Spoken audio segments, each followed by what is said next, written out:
All right. Welcome to Semper Sometimes with Benny. Um, I'm excited for this episode because, well, first of all, this is going to be the second episode of the new segment that I just dropped called The Suck. So that is an acronym that I created, me and a friend of mine and my wife, Salty Undisclosed Chronicles. Um, so I want to introduce my guest because he's someone that I've been trying to have an interview with for a while, somebody that I followed on Instagram for a long time. While I was on recruiting duty, he was on recruiting duty, but we were just killing it on two totally different spectrums. And somebody that I just, I never met or know, but I still looked at you as a mentor, even though I didn't know you enough. You know what I mean? Thank you. So without further ado, welcome Master Sergeant Wu. Can Yes. you introduce yourself? Kind of tell the crowd who doesn't know who you are. Kind of just give us a background on who Master Sergeant Wu is. So I'm a recruiter from Oklahoma. I spent 3 glorious years out there in Oklahoma. And my job in the Marine Corps, other than being super dad. Yes, little Woo. Give me a little while, okay? Thank you. My job actually in the Marine Corps is I'm an MCCS Marine. So all the PXs and exchanges and the fitness programs, food and hospitality, your food trucks, all that stuff involves us. So let's kind of run the day-to-day things there as an operations chief, overseeing about 43 facilities on Camp Pendleton. This is actually my first time in 17 years being in Camp Pendleton, being stationed here. I've always been on the East Coast, so everywhere I've been has been cold, and it's November. It's about to be December, and it's like 90 degrees out, and there's palm trees. This is ridiculous. Yeah. So I absolutely love it. Awesome. But November 16th made 1 year off of recruiting duty. So how'd that feel? Oh man, it was great. I walked around that entire day going, I'm not on recruiting. And it changed my perspective when I came out here. No matter how busy I was or how long my day was or any issue, whether it be with Marines or work, I would just sit there at my desk and be like, this is not recruiting. And I would smile. Yeah. My house could be on fire. And I'm like, hey, it's still not recruiting. Get some water. So it changes your perspective on a lot of things. And I think I'm actually able to multitask and handle things a lot better and stress after going through something like that. I'm glad that you started it off like that because everybody normally, when you bring up the words recruiting duty, it's like, oh my God. And you kind of did that at the same time, but said the good things at the same time. You kind of balanced it. I'm not on recruiting duty, but hey, thanks to recruiting duty for this, that, and the third. So it's a nice way to say it, right? It's funny when you meet people on just even in Pendleton or just the Marine Corps.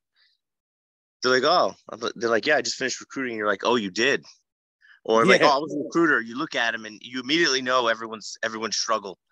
They've been doing some stuff in their life, and it's funny that my boss, the chief warrant officer I worked for, he was on recruiting duty as a staff sergeant in Florida, and a lot of the Marines that I was on the range with, they were like, yeah, we just came off recruiting duty 2 years ago, and you just look at each other and then you just smile. You don't even need to tell any stories or anything. You just immediately know a lot about them. Yeah. So one of the questions that I wanted to ask you was just, you were a huge part of how I met you with social media. And you were doing a lot of social media things while on recruiting duty. So one of the questions I wanted to kind of get, from you was really, how did you utilize social media in a way to help you in your prospecting activities and stuff like that? Because I feel like a lot of people don't know enough to use it in an effective manner. And that it can either be a tool that's going to help you or a tool that's going to cause you to just dive into your phone and get lost in just nothingness. So how did you, utilize the DC game? How did you utilize your social media platform to help you on recruiting duty? Well, when I first got to recruiting school, they said that one of the assignments that night was we had to set up a Facebook account. And I think I had botched it like 3 different times trying to set one up. And I remember putting it together and at recruiting school, taking like 5 or 6 pictures. And I'm like, I don't even know what to put up here, worrying about people criticizing it or being like, look at this stupid picture. And then when I went on recruiting duty, I think it was the 3rd week I was there. After taking the PAR training test twice, And I remember getting a social media class from one of the gunnies, and I remember the first thing I asked is I was like, "What the hell is a hashtag?" And he explained it. It's like a label for a filing system to categorize things. So I was like, well, I'm going to use social media because I had at that time 32 schools with roughly probably about 800 seniors. So some of my schools were an hour and 20 minutes away. The part of Oklahoma I was in was farm country. So there's a lot of windmills, open space, and cows. So I figured that social media would be a good way for me to outreach, cover great distance. I could spend 30 minutes or 40 minutes creating a little skit or something, attacking a stereotype of what about the Marines, but with humor. So, and if someone's saying, oh, Marines are dumb, they're going to go out to war and die, I would just take it and put a funny spin on it. I was like, you could die crossing the street, going to get gas. You could die going to get some Twinkies. You never know. And taking some humor, but also putting the message out there and addressing any kind of things or stereotype that they had for Marines. I remember the first video I did, I probably had done about 9 posts, and it was my first month on recruiting. And I did a video in my deltas, and it was a joke about everyone saying Marines are dumb, that we're rocks. We just muscle-bound crayon eaters. And I remember cutting a Twizzler to the size of a crayon and having a box, and I took off my glasses and saying this and that we love to learn. I'm throwing a book behind us, and then I say, have a good night. And I pull out the Twizzler and I eat it. And everyone thought it was a crayon. And I guess me making a joke, but being serious while I'm doing it, the stereotype, I posted that video at about 7:00 that night. And I got a phone call at 9:00 in the morning saying I need to get to the office because the CO and Sergeant Major were going to watch the video I did. Apparently that video had almost, I think it was 1.8 million views in 18 hours and 35,000 shares. And I only had like 25 friends on Facebook at the time. I had sent it to one guy I knew who sent it. And I think there was over 1,500 lines on one just saying, who the hell is Wu? Who is this guy? Yeah. He looks Asian. And I was like, do I? And then one guy was like, I don't know. I'm so high right now. I don't know. Maybe he took his wife's name. They're like, maybe he took his husband's name. And my wife started reading these with me, and we read it. But then the Marine Corps said, no, you cannot use social media for this. It's mocking us. But being smart, somewhat intelligent, I read the manual for social media postings. And I even had the ARI, the assistant recruiting instructor, there while I was filming it. And he was like, there's a gray area, but you're not in anything but the gray. So I didn't break any rules. And needless to say, 24 hours later, I had to take the post down. I did put it up 3 weeks later. And then for the next 6 months, I would make videos that I thought were funny, that I could relate to Marines, other recruiters, and the stereotype things like running around, giving out business cards, chasing people down in a mall. But I never wanted any of the videos to be aggressive, but I wanted them to show that, hey, here's some humor. I'm approachable. I'm a Marine. I have a personality. I can be entertaining, and that you should feel comfortable to come and talk with me. And that was the main thing for it. I wanted the page as it started growing up, and the first 2 years we blew up. I wanted someone such as, people that have graduated recently or that were thinking about the military or the Marines or in high school to look at the page and maybe be inspired. Like, hey, I can go and be a chef. Even in the Marines, I can have my own personal life. I can be fit. I can have fun. I can find ways in other people that are like-minded. I can feel better about myself. So I made sure that the page never promoted money. Like if I have a nice car, I'm not going to post that. I'm not going to do a shirtless picture showing muscles because someone who's really skinny like me, when I wanted to join the Marines in 1999, I got told I had the body of a 12-year-old girl, gain 15 pounds and come back. Yeah. I wanted them not to be intimidated by their size or their intelligence or their background, where they came from. Because a lot of people in Oklahoma are kind of poor in the area I was in, a lot of trailers and, run down homes and farm life.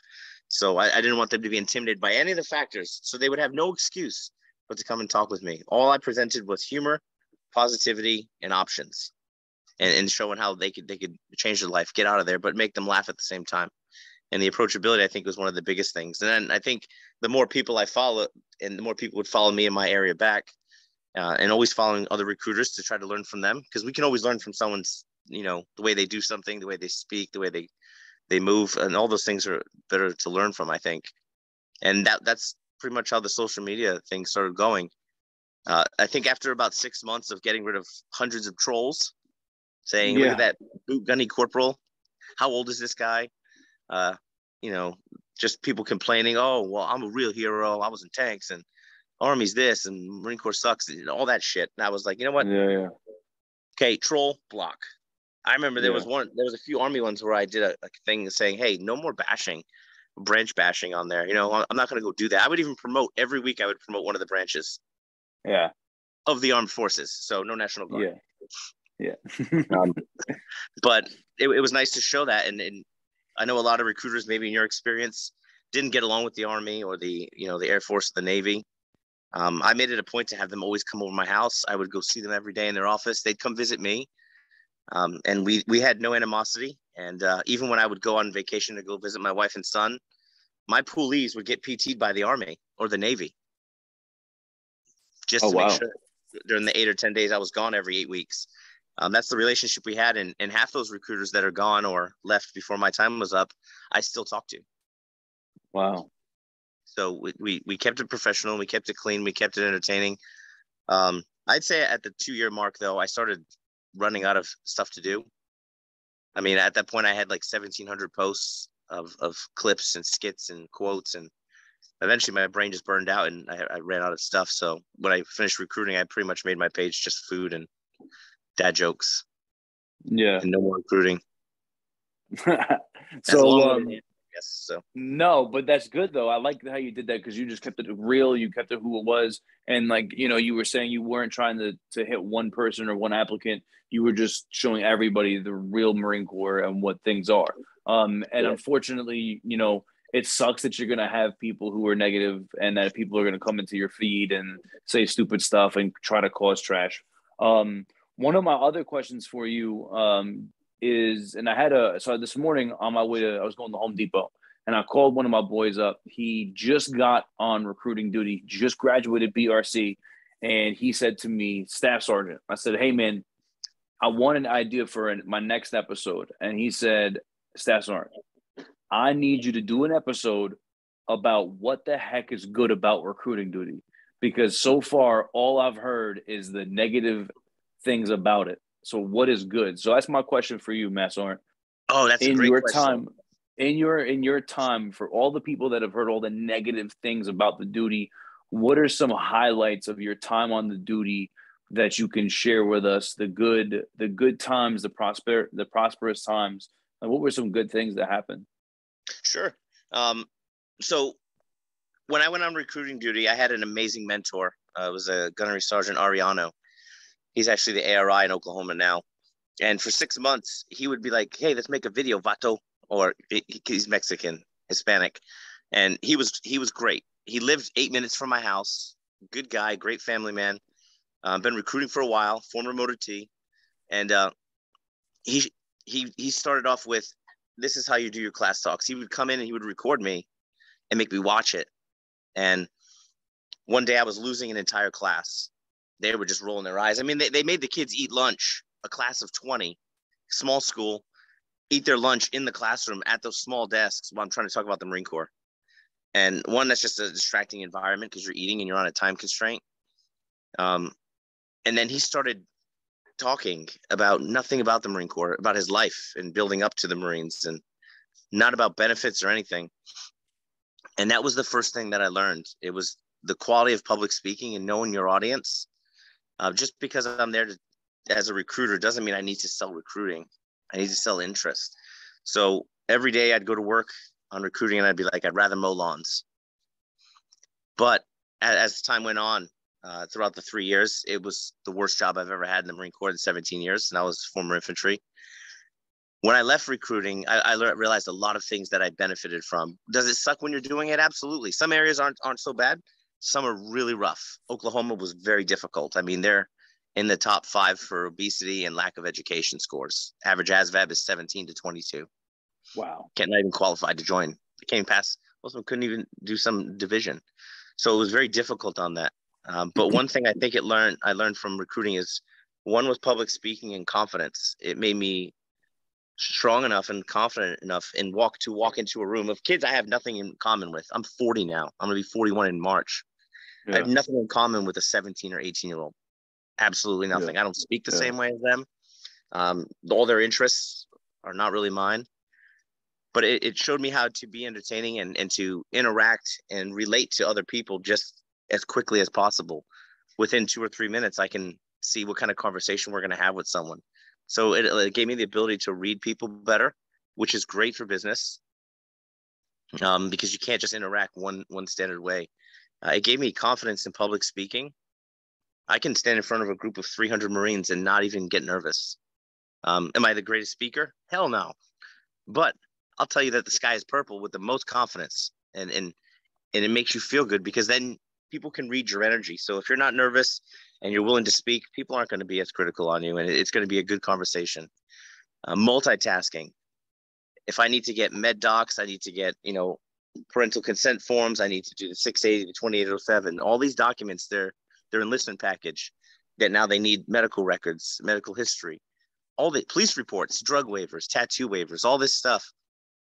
If you look at what a recruiter does in an average day, there's like 4 or 5 hours easily a day for the average recruiter in admin at a computer, having to cover mass, amounts of miles just to get documents for one kid to go up there, So it showed me that no matter how much is on my plate, it taught me how to prioritize things. It taught me how to be organized, to multitask.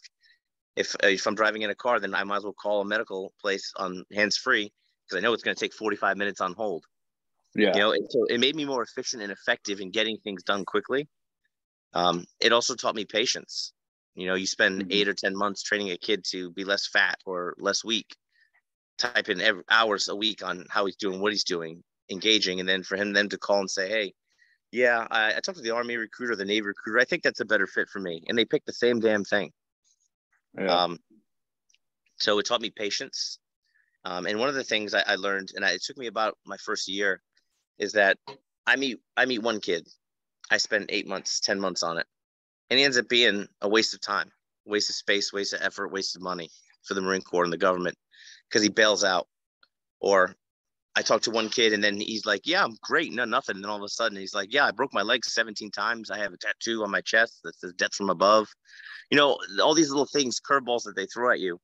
But I learned that every time you meet a person, no matter how many times you do it, how many people you interview, on recruiting, treat everyone as if it's the first time you've met them.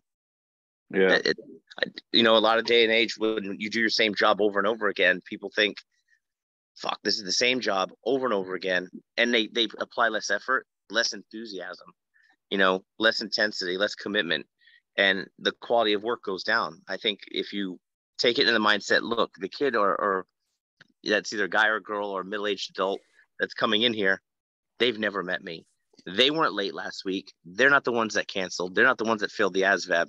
So treat them with the utmost enthusiasm, and you'll feel that from it. I mean, the two recruiters the one I took over for and the one before him, I think recruited 43 and 47 people. I had the exact same schools in the area, and I recruited 76. Yeah. And I graduated 17th from the bottom of 248 from recruiting school. I was at the bottom. Wow. But again, it's one of those things that recruiting has an immense amount of benefits. So now when I come here to Camp Pendleton, I'm overseeing 43 different facilities. I have 11 Marines that are under me. So I have to track them, their training, their medical, their screening, everything that they have to do, their annual training, their fiscal year training, whether it's a class, Marine Net, or physical, that they have to go, their range, while managing those facilities in different meetings and dealing with different problems, and also the construction of 3 massive new stores on Camp Pendleton. So there's a lot of things that are diverse in this category and that. So is recruiting. I walked in and I was like, you know what? This is not recruiting. I got this. And then I realized, working those 14, 16-hour days on recruiting, I come here and I'm working 8 or 9 or even 10. I'm like, shit, what am I going to do with the rest of my day? It's 4 o'clock. And for the first 4 or 5 months, I would spend time in my office till 6, just sitting there. And I'm like, I don't know if I can go home yet. The sun's still out. There was an adjustment period. But I think it brought you up to speed on things and how this generation is and people are in this day and age. And you meet a multitude of personalities and you learn things. So there are benefits to recruiting. Absolutely. It also helps you with your promotion. So that's a benefit for their career, as long as they do well. But I think it does make you a stronger person mentally and physically. I mean, you can endure a lot more after recruiting because it feels like sometimes, or at least in my experience for me, staying extremely positive in a job that breaks you down constantly every day, every hour of every minute of that month. It shows how mentally strong you can become and what you can truly endure. You know, I do have to say that for the first 6 or 8 months, when I have to carry 2 phones at work now too. So when they gave me that second phone, I was like, no. And anytime that phone rang, I would get like a flash or lightheaded for like a second. I think I got PTSD from the recruiting phone because it was nothing but negativity coming through that phone all the time. Dude, you're not wrong. Where's the form? I talked to the Army. Okay, this guy's quitting. Or, yeah, I got a buddy. Yeah, he scored a 4, man. You know, he wrote his name right. It's just a bunch of things. And then just recently, I think this year, after I just came back from Guam, I think all that anxiety finally washed away. So it took a good 9 months to get off that recruiter mindset. So that's one of the negatives on it, but the positives outweigh it. Yeah, 100%. So one of the other things I would ask you is just do you have any fond memories, any good times that you had on the duty that you just remember, you think back to, like, wow, that was an awesome time that I had? It's funny because I don't really have that many awesome times on recruiting. It really was stressful. But I would say the best moments I had were with Gunny Ariano my first 6 months. He was fun, positive. He was like, let's go. Hey, stop what you're doing. Let's go to the gym. Drive 15 minutes to the gym and work out with them. So that was a great way to de-stress. Those moments were great. After those 6 months, we got another boss, and he did all right. And then they made my station a PCS. So it went from having company every day to nothing for a year. They made it a PCS, so I was about 2 hours away from any other Marine recruiters. And they also switched all my schools the same month. So they gave me new schools in June. They made me a PCS, and my wife and son were in Oregon. So I would work 7 days a week, go to my office alone, come home alone. So I used a lot of social media time to reach out to people and project my frustrations in a positive way and in humor and things that were bugging me. I would find a way to project it onto the stories and skits that I did.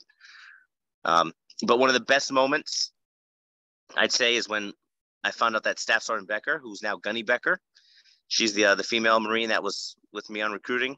Yeah. When I found out that she was coming, I had drank like 2 scoops of pre-workout and tracked her down. I was posting messages, hey, who knows a female that's coming to Oklahoma from recruiting school? And I found her, and I called her, and she's like, yeah, I got about 10 minutes. I'm like, good. I'm going 85 on the highway right now, and I just had 2 scoops of pre-workout. It's 10:30 at night. How you doing? Nice to meet you. And she's like, what the fuck is wrong with this guy? And she ended up becoming my bestie, my best friend out there. And that's one of my top best friends I've ever had in the Marine Corps. Yeah. She gets along with my wife. I get along with her husband. I spent every day working with Becker. So it was great. And I remember her first week there, we were outside because one of the sergeant first classes from the Army was retiring. And you had the 2 Navy recruiters, 3 Army recruiters, and you have me. And I'm telling a story, and I'm engaged, and she's walking by, and I'm like, there's my new partner. He says, you guys better be worried now. We've got 2 professional badass Marines here. And she's like, hey, I'd love to chat with you guys, but I got to take a shit. So nice meeting you. And she walked away, and I'm like, that's my partner. And it set the tone. And I remember she came in the office the second day, and she's like, yeah, we're not using ranking here, are we? I was like, hell no. We're friends. We're work friends. And then we became best friends.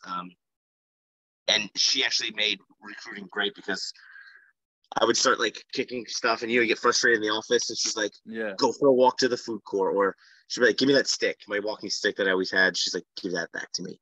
You're going to break it, and you're going to regret it. Or I'd be like venting for like 40 minutes on something, but her office was behind me in the room. And she's like, uh-huh. Yeah. Oh, that sucks, homie. Yep. Oh, bud, don't worry. Like, not even listening, just letting me vent. But she would just throw like those words in every 3 minutes or something. And it was funny because my wife did the same thing whenever I'd be frustrated. Um, so it ended up being fun, and it was just, I think one of the best moments on recruiting was meeting Gunny Becker and Gunny Ariano, and just working with them. It's all in who you're paired up with, you know. Yeah, no, You have definitely. if you have a good team, and then we had our boss. He was great. His name is Master on Harwood now, and he was really good at what he did. So I didn't like the job, but I like who I worked for. Yeah. If that makes sense, and that made all the difference. So I think all the memories there or on planning day, those are some of the best memories. Planning day, we all know, sucks. Yeah. But the trash talking between two of the recruiters who found out they were third cousins and complete opposites. It was like the Harper Wright show, and Wright would just say the dumbest stuff to him and in the most vulgar way. And the other one would be like, I hate you so much, you piece of shit. I hope you die. And it was just back and forth, and it was great and entertaining. And then you'd have commentary. So I think the way that Marines handled stress through humor, I think is one of the things that makes us the strongest, is our ability to project it in a better manner. But those are some of the greatest moments. Getting my partner Becker and having some great mentors like Gunny Ariano and Master on Harwood. Word. So another question, just one that I've gotten a lot, is fatherhood. How did you deal with being a father and a husband while on the duty? And what advice do you have for those that are either coming out on the duty already parents, or people that become parents while on the duty? What advice do you have? That's a tough one. So when I was dating my wife, she was a recruiter. Yeah. And my wife is not like me. She doesn't project her frustrations. She's very reserved. So I knew recruiting was difficult and that she had it hard, but I never realized how hard it was or how difficult. She was good at catfishing recruiting a little bit. Yeah. But after 6 months, when they made it the office of PCS where I was by myself, she actually went with our son to Oregon to stay with her family so she could go to school and work towards her stuff for anesthesiology, her prerequisites and everything. So for a majority of recruiting, 2.5 years, I didn't have them there. So every 7 or 8 weeks, I would actually fly the 32, 36-hour flight switches and hops to Oregon to go see them. So my day-to-day family life wasn't the same as most people that come home to it. Yeah. But what I would say is that recruiting is your job. Your family is your life. So if you're on recruiting and you're frustrated and you're working long hours, I do see it with a lot of the recruiters I know. They have lots of problems with their wives because of the hours they're working and the stress that they're in. And it's tough for someone to say, I understand what you're going through if they haven't gone through it.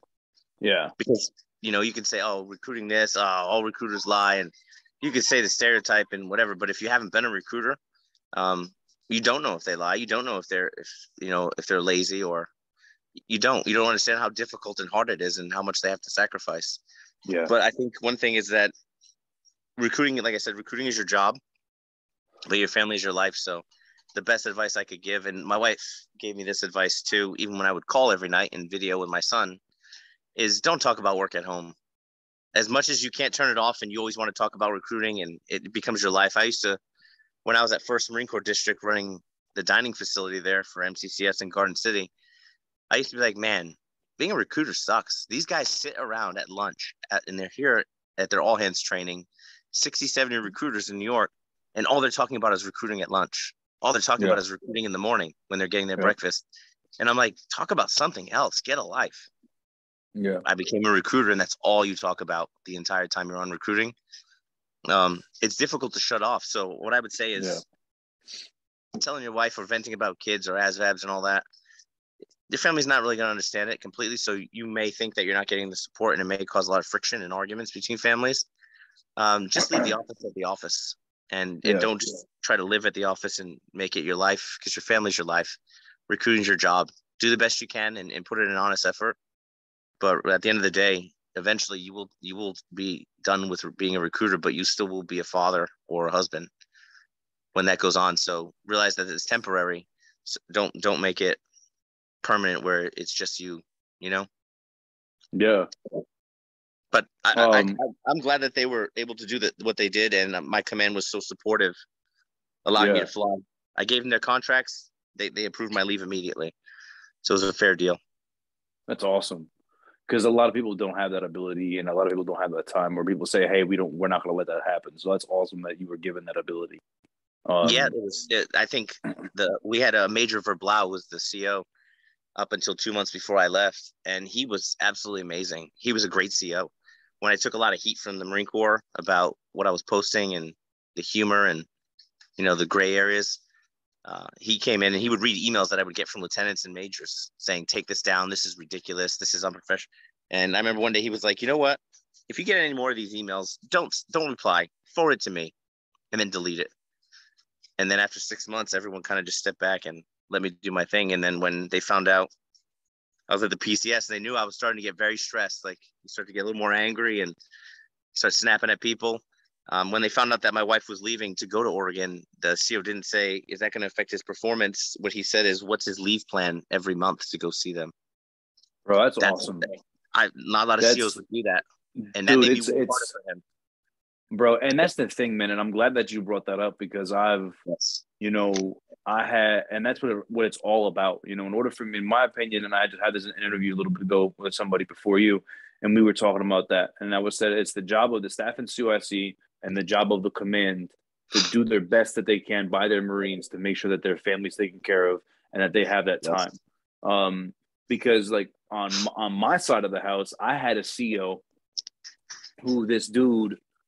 Bro, I can't even tell this story. Like, telling this story aggravates me that this story's true because it's like you would never in your life believe that this would come out of somebody's mouth. So during the height of COVID, one of the Marines that I know was on the duty, and he was a single father. And he had to go, his kid couldn't go to school because of COVID. So he literally had to go home, and he was traveling from Brooklyn into New Jersey, so driving about an hour, hour and a half. And the command, he had to now work from home while teaching his son, who was probably like 5 or 6 years old at the time. He was told by the command, "Hey man, it's okay. Your son doesn't need you till he's at least 8 years old. It's scientifically proven." Like, that's what the Marine, yes, that is what people told him. They said, "Hey bro, he's good. He don't need you till he's 8." And that's and mind you, this dude was a heavy, and it doesn't matter that he was a heavy hitter, but he was dude, one of the best recruiters in the state. Dude was killing it. And they were making him drive. And then finally, when his son was able to go back to school, they were like, "Oh, well, you can find the babysitter. You could pay a babysitter." So then he was having to do all that. He was having to drive into Jersey. It was an hour and a half drive. Then he was working all day, working until 7 or 8 o'clock at night, then having to go back an hour and a half. And the command never once was like, "What can we do to make this Marine's life better? What can we do to help this Marine and his family?" It was never brought up in conversation. And the worst part about it was he lived 20 minutes from MEPS. And there was a gunny who was leaving to go to PCS. So they were like, "Well," so he was like, "Well, why can't you just put me in the spot? Because I will then not have to travel. I'll be able to work a normal job." And no one wanted to talk about it. Nobody ever wanted to bring it up. Oh, it's in conversations. And it's like, it's such, hearing you talk about a CEO who's like, "No, hey, what's this Marine's plan for his family? What's his leave plan?" That's the stuff that's going to make you have a better RS. That's the stuff that's going to make you have a better RSS. That's what's going to make Marines want to work for you when they notice that you actually give a damn about them and their family.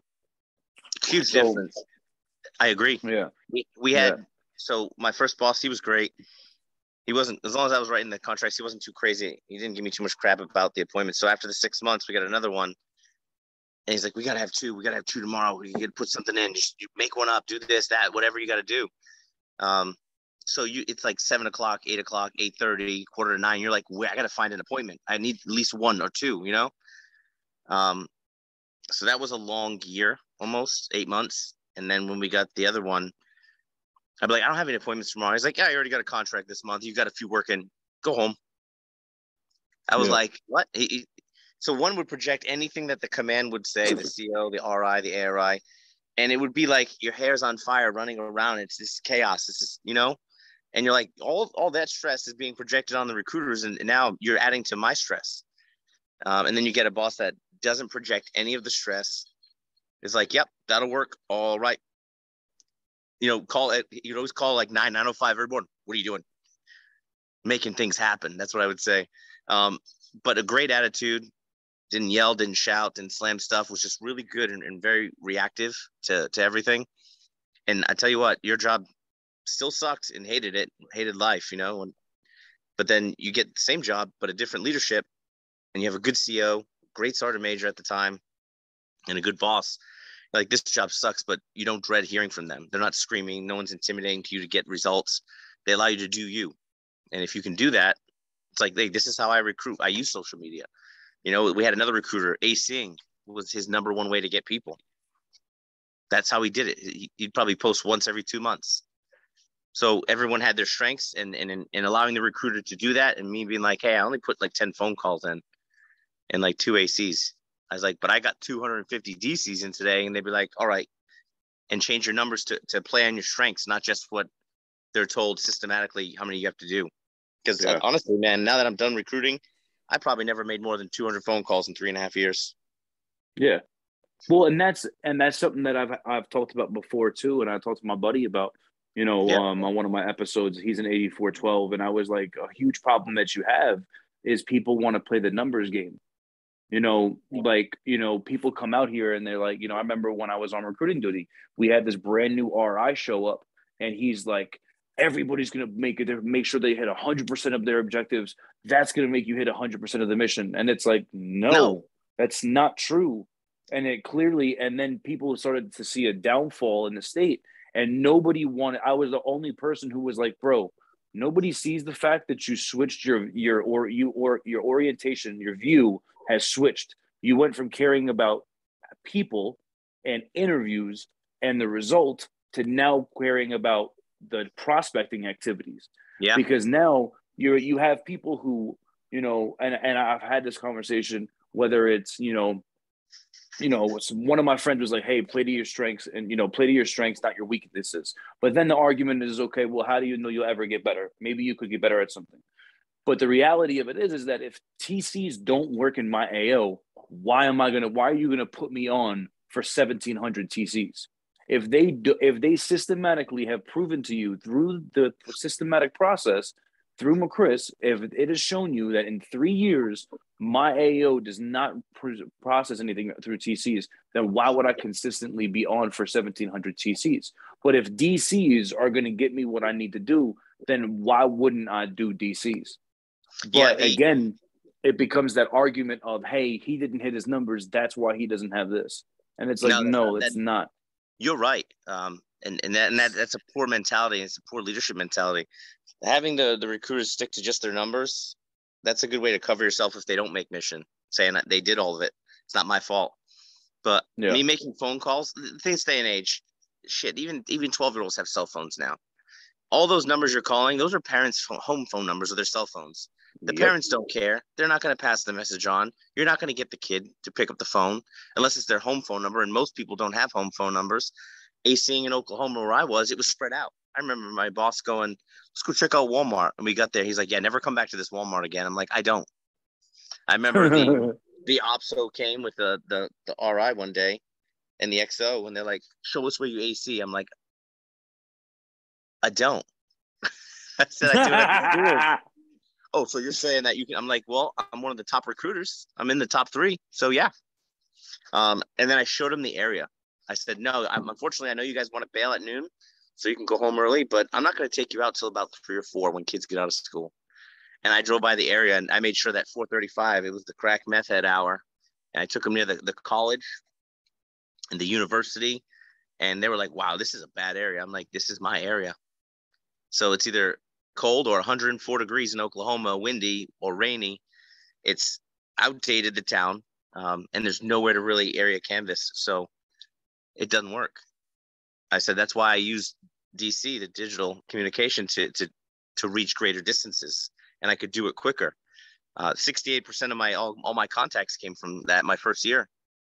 Wow. So I told him, I said, I could AC for 3 or 4 hours, meet maybe 2 people that aren't qualified. There's no kids working during the daytime in Oklahoma because people need jobs there, and there wasn't a lot of jobs. So it was extremely difficult. So I focused on the DC. I would put in TC and all that other stuff that I needed to, but that was my strengths. And I remember even on my second year when we hit about 47,000 people on our Instagram, the numbers from that was showing that there was over 800,000 impressions and over 290,000 accounts a week were being reached on that. Wow. You can track it on the business. And that stayed that way for about a year and 4 months, roughly around those numbers. So we were able to get a lot out. I'm like, so I can reach every week almost 800,000 glances on a phone, or you can have me walk around for 4 hours to talk to 5 people that are dumb as shit with tattoos, disqualifying, or drug problems in my area. Yeah. What did you think? So I remember they flew me to California to talk with every sergeant's major in CO. Really? Yes. So how was that? There was a bunch of majors. There was 4 generals. I remember we wore suits, so they flew me out there to talk about social media, and I was actually with the headquarters Marine Corps, 2 guys that did social media. They even made a slide for me, which I then gave them the clicker and said, I didn't create this slide in front of 100 people in the room, so I'm not going to use it. And they looked at me like, that's not what we just told you. And I was like, yeah, well, if I listened to what you guys told me, I wouldn't have had that glorious number 17 from the bottom out of 248 recruiters. And now you guys flew me out here to talk. I remember walking up to one of I didn't know it was the CG of McRick for the Western. And he was like, so what is that? So what makes you an elite social media warrior? I was like, I don't know. I don't really know what makes me an elite social media warrior, but you should follow me. And I gave him my business card because I had them made with all my Snapchat, my Facebook, my Instagram was all on the back of it. I had a label made for him. And I literally gave him the card. And then it was Lieutenant Colonel now, Kerrigan, Major William Kerrigan at the time. Yeah. And he was like, woo, that's a CG. I was like, shit, he looks different in person. I was like, but you can still follow me, sir. And then we sat down to eat that day, and I was like, I dropped my butter knife, and I looked over at this guy, and I thought he was a sergeant major.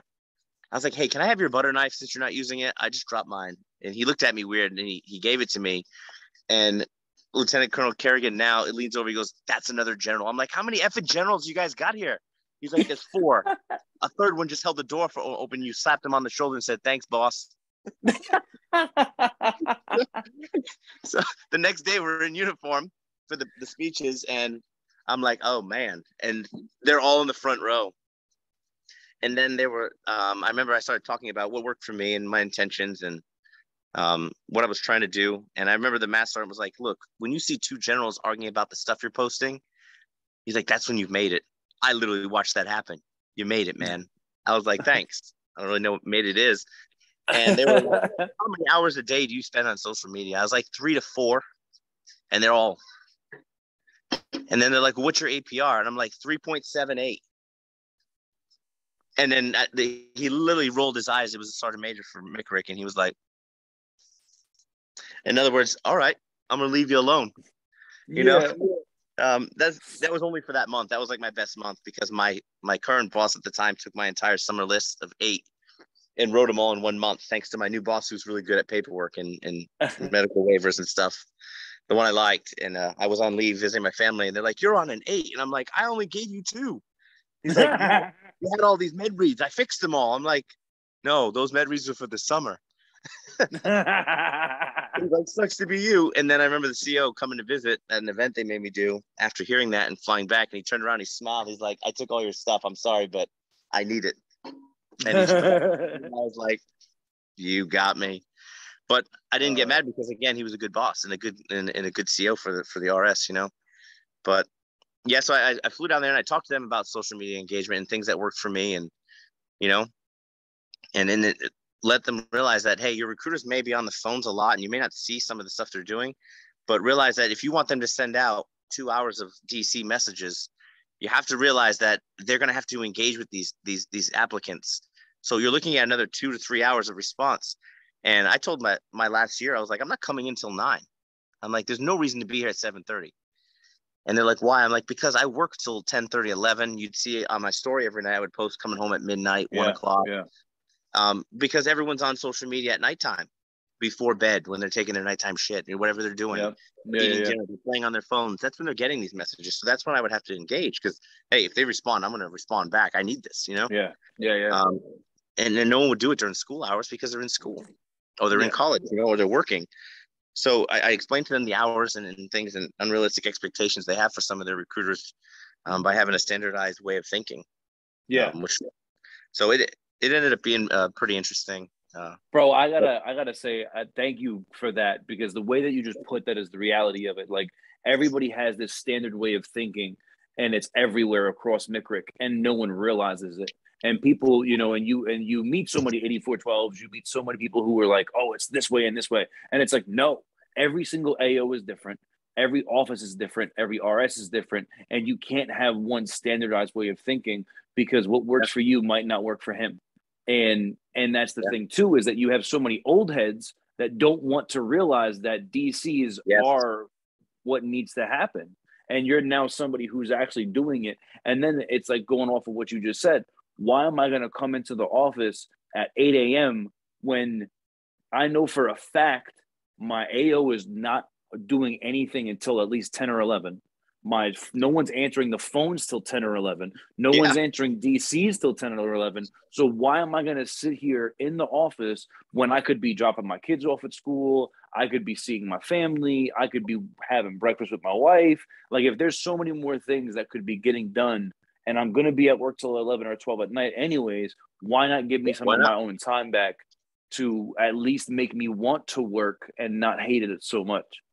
Yeah, I would come to work, check my email, check my mail, grab a list of stuff I needed to do, and then I'd go to the gym. I'd get back around 11, 12. Even my planner said it. PT, 8 to 10. Shower, 10 to 11. That was my planner. And no one complained. But then it would show me working till 10 or 11 at night, because that's what worked for me. And then, we had a lot of people start using social media as well, because when my page got really big and I was doing a lot of funny videos, you get 250,000 views in 2 days. But then you see recruiters doing other stuff, like they'd make funny videos, but they were like stalking people, filming while driving, like chasing kids down, and you can't do that, Or there was a very gray area, and you start to see a lot of crazy stuff like that. I was like, you should never do. Like, when I didn't even know COVID pandemic was happening, I was on leave at home, so I took 8 days off of social media and just didn't even log on. And I started seeing a lot of like toilet paper and hand sanitizer posts with Marine recruiters, like, we got what you need. And I'm like, what are they talking about? Who gives a shit about toilet paper? And then I realized there was a pandemic, and I was like, things like that you should stay away from, because anything that could be a hardship for someone else. Like, people are getting stabbed at Walmart over toilet paper. You shouldn't be making humor. So you had to really be filtered on what you were going to be humorous about and what you should stay away from and what you shouldn't. So I was very fortunate to be able to not get stuck with any of the craziness. But I'd say recruiting was an experience that I never want to do again. But I am thankful for the things that it gave me in life, because I think it made me a stronger individual and a better individual. So I don't know, but I would say, if anyone's going out there on recruiting, just don't lie to people when you recruit. There were people that I didn't even know that lived 60, 75 miles away from a kid from a totally different school. And they're like, oh, I know so-and-so. Yeah, he said that you were pretty straightforward with everything you said. Because once you start lying to the applicants and a lot of BS, and you don't stick to your word or your promises, all it takes is one complaint can reach 2,000 people. But when you're honest, you may reach maybe 10, but it could be, the thing that might make or break you. Because when you hear about other branches or other recruiters just lying into stuff, it spreads like wildfire through the schools. Well, it's funny that you say that, because I never did. I tried my damnedest to never lie, especially when it came to the reserve program, because I hate when active duty Marines say, hey, you can go do this, this, and the third in the reserve program. The reality is you can't. And then people are like, my recruiter lied to me. So when I got off recruiting duty, I checked into my new unit, and I'm chilling with my boy. I literally just met this dude, and we're staff sergeants. We're chilling. We're in the headquarters, and he's like, "Yo, you probably were a liar when you were on recruiting duty." He goes, "Everybody's a liar." So I looked down the hallway, and there was a Marine standing against the bulkhead at a door, and it's actually a Marine that I put in the Marine Corps. So I look over at him. I'm like, "Hey, Barden." He goes, "Yes, Staff Sergeant." I'm like, "Come here real quick." So he comes walking over. I'm like, "Barden, what did I tell you?" And he goes, "Staff Sergeant, you told me I had no business being a reservist and that I was going to hate my life being a reservist and there was no reason for me to be a reservist." And I looked at the dude and I was like, "So did I lie to you?" He was like, "No, Staff Sergeant, you were exactly right. I should have went active duty." And I literally looked at my boy and I was like, "Bro, I'm never going to lie to anybody. I'm going to tell you the reality of it. I'm going to let you make your own decision based off of the facts. And whether you go active or you go reserves, that's on you. Because if you tell me later on in life that it was my fault, that I lied to you or something like that, then that's just not who I am." And No. like you said, now you can go to somebody else and say, "Hey, he's a liar. He's this, he's that." But if I tell you the truth and I tell you the reality of things, whether I'm an asshole or not, people are going to be like, "Yo, you know what? Staff Sergeant Bennett, he's an asshole, but he's real." And that was exactly what happened. And at that moment, it actually came to fruition to where that Lance Corporal was literally like, no, he was real as fuck with me. Like, he told me that I should have went active duty and all this stuff. And he was like, nah, he wasn't a liar. And because that's just how I am. I don't want to, and I hate that we've got that thing now where every recruiter is a liar. Like, "Oh, I'm not a recruiter, I'm a recruiter." Yeah. And all this negative, the negative connotation towards it and stuff. But, I'm No, glad that you were the same way. no, I agree with you. And I think one of the funny things is after my first year, maybe 14 months in, we would get parents. And I had a kid join the reserves. He actually, after he finished boot camp in his MOS, he actually was going door to door and he did a post about, "Hey, who needs their roof fixed?" And we needed a new roof for our house that we owned in Oklahoma due to the hailstorm. So he actually came to my house after that and we talked, and it was straightforward. But his dad came in to sign the parental consent, and his dad opened the door and he was like, "All right, so what did you promise him?" I said, "I didn't promise your son shit. Not a goddamn thing." And he looked at me and he goes, "That's pretty real. Okay, yeah, we'll be back tomorrow to sign all the stuff." And so I would meet with parents and applicants. And my primary thing is when I sat down, I said, "Okay, so we're going to go over and I'm going to explain to you what I explained to your son or daughter. But before we start, I just want you to know that I didn't promise them a damn thing. I don't care if they become a Marine. I don't even know if they have what it takes to make it. I'm just going to give you the options, the opportunities that are there. I'm going to tell you how it's benefited me in becoming a chef and a Marine and a family in my home life. And other than that, your story will be completely different than mine anyway. So what I'm telling you is not applicable to you. But again, I don't care if they want to be a Marine. I just want to give you the options, and then you guys make the decision. It's your life, not mine. I'm living mine. You decide how you want to live yours." Roughly something like that. And the parents immediately knew that I wasn't going to put up with their stuff. So whenever they wanted to argue or talk about stereotypes or what they heard, well, my uncle, my cousin said that, "Okay, so your cousin was in Vietnam." Yeah. I said, "What kind of cell phone did he have when he was in Vietnam?" I said, times changed. I said, "So his information is outdated, just like the cell phones that we used to carry on a big thing in the 80s are outdated." I said, "Look at the size of this now." I said, "So anything that he has or anything they may have read, if they haven't served, I don't think that your opinion's valid." I said, "So someone may have told you something, but let's show some facts." I said, "Now this is Google. Google's going to solve any discrepancies or any arguments you have with me. And we're going to Google it, and I'm going to show you. And I'll even take the courtesy to print it out for you in color." And I didn't have any problems with parents after that. Yeah. I'm giving you the information, and I'm telling you. I used to do the same thing, but not with a cell phone. I would do it with a car. And I would ask the parent, I was like, "Man, what kind of car did your father drive?" They'd be like, "Oh, he drove a Cadillac, 1980 something." I'm like, "Man, what kind of car do you drive?" I'm like, "Oh, this, and that." I was like, "Okay, so would you ever consult your father about his car versus your car right now? There's a difference in age, right?" I was like, can he hook up an iPod to it? Can he, this, and the third? Does he have GPS in it?" And she's like, "No." Yeah. I'm like, "Does it have any of those things?" She's like, "No." I'm like, "Exactly. So his experience is going to be drastically different from 30 years ago till now.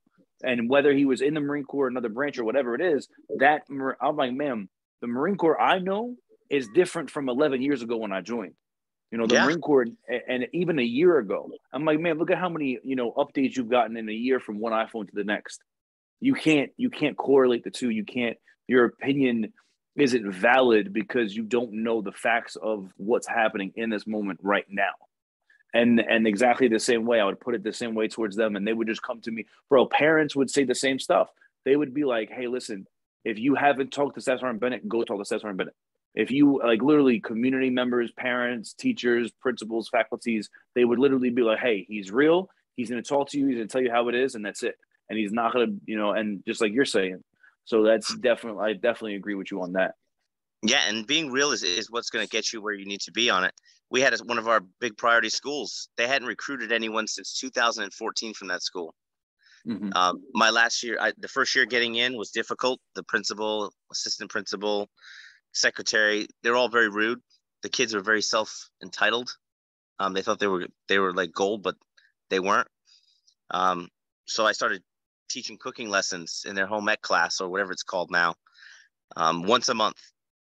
And I would have the kids make spring rolls from scratch. I'd have them make wontons, dumplings, and I would buy the food and prep it. And I'd have the whole class, even the jocks and football players were coming in there and doing their fancy garnishing. And I would do it in uniform.